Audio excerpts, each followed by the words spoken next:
Hi friends, இன்னைக்கு நம்ம பார்க்க போற கதை மர ஒற்றுமை இந்த தலைப்புல இருக்க போகுது. ஒரு தோட்டத்துல வேப்ப மரம், அகத்தி மரம், கருவேப்பிலை மரம் இந்த 3 மரமும் பக்கத்துல நின்றுட்டு இருக்கு. காத்து கொஞ்சம் வேகமா வீசுற காரணத்தினால வேப்ப மரம் கொஞ்சம் வளையுது. அப்படி வளைஞ்ச வேப்ப மரம் அகத்தி மரத்தோட உராசிச்சுட்டு நிக்குது. வேப்ப மரம் தன் மேல உதாரிச்சதை பார்த்து அகத்தி மரத்துக்கு கோபம் தாங்கல. உடனே அகத்தி மரம் வேப்ப மரத்தை பார்த்து கேள்வி கேட்க ஆரம்பிக்குது. வேப்ப மரமே, நீ எதனால என் மேல உரைச்சிட்டே இருக்க?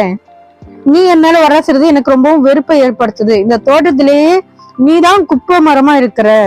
உன்னை பாக்குறப்போ எனக்கு வெறுப்பு ஏற்படும். அதோட நீ என் மேல உராசிச்சுட்டு வேற இருக்க. இதனால தாங்கிக்கவே முடியல அப்படின்னு சொல்லி அந்த அகத்தி மரம் சொல்லுது. சொன்னது கேட்டதும் வேப்ப மரம் அமைதியா அகத்தி மரத்தை பார்த்து, அகத்தியே, நீ என் மேல இவ்வளவு வெறுப்பா காட்டுற? எதனால என் மேல இப்படி எல்லாம் பேசிக்கிட்டு இருக்க? இது எனக்கு ஒண்ணுமே புரியல. காத்து வேகமா வீசுச்சுன்னா அந்த காரணத்தினால நான் உன் மேல லேசா சாயிற மாதிரி ஆயிடுச்சு. இதுக்கு வேண்டி என் மேல இவ்வளவு கோவப்படுறியா ஏன் அப்படின்னு சொல்லி அந்த வேப்ப மரம் கேட்குது. அதை கேட்டு அகத்தி மரம் ஆத்திரம் அடையுது. வேப்ப மரமே, நீ என் மேல சாயறது மட்டும் இல்லாம எனக்கே அறிவுரை சொல்ற அளவுக்கு துணிஞ்சிட்டியா? உன்னுடைய இலை, காய், வேறு, பட்டை எல்லாமே கசப்பை மட்டுமே தரக்கூடியது.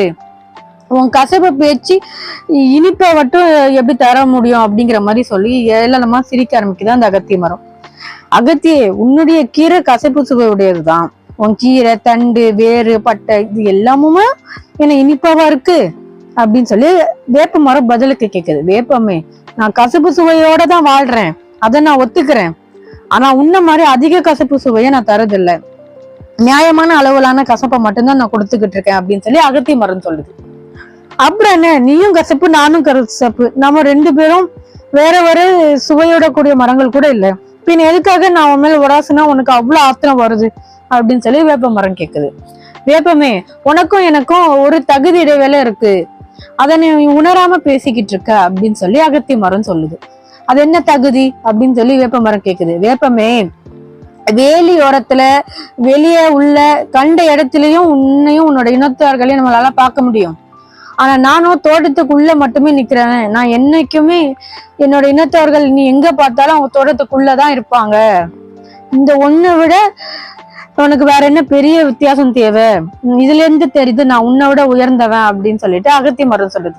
அதை கேட்ட வேப்ப மரம் ரொம்பவும் அமைதியாது. இனிமே இந்த அகத்திய மரம் கிட்ட எதுவுமே நம்ம பேசாம இருக்கணும்.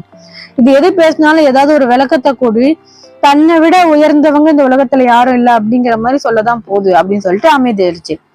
வேப்ப மரத்துக்கும் அகத்தி மரத்துக்கும் இடையில நடந்த அந்த உரையாடலை ரொம்ப நேரமா கவனிச்சிட்டு இருந்த கருவேப்பிலை மரம் தன்னோட கருத்தை தெரிவிக்கலான்னு முன் வருது. நண்பர்களே, உங்களோட உரையாடல்கள் எல்லாத்தையும் நான் நல்லாவே கேட்டுட்டுதான் இருந்தேன். நீங்க 2 பேரும் மாறி மாறி இப்படி பேசுறதுனால எந்த நன்மையும் ஏற்பட போறதில்ல. நம்ம எல்லாரும் தாவர வகையை சேர்ந்தவங்க தான். நம்ம எப்பவுமே ஒற்றுமையாதான் இருக்கணும். நமக்கு எந்த ஒரு பிரிவினையும் ஏற்பட்டுறக்கூடாது. நம்ம ஒவ்வொருவரும் தனித்தனி தன்மைகள் கொண்டவங்க.